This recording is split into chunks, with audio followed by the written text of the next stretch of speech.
Hola mga katropa. Ito, meron lang ulit tayong konting sharing regarding ito sa mga nagpapautang ulit, no?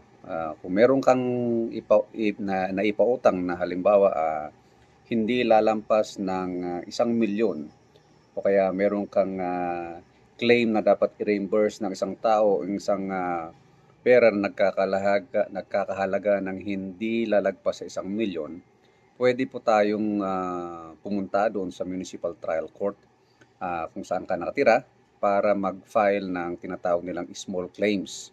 At ang kagandahan nito, meron ka lang form na fill upan doon, fill in the blanks naman 'yan, at hindi na kailangan yung na meron kang abogado para mag-represent sa'yo. Ito ang kagandahan nito. So, small claims po ang tawag dyan, as long as yung claim mo sa isang tao is hindi lalagpas ng 1 milyon. Pag halimbawa itong mga instances na to ay yung may pinautang ka o kaya meron kang claim for reimbursement. So, lang mga kasopa, that is what we call small claims. See you around.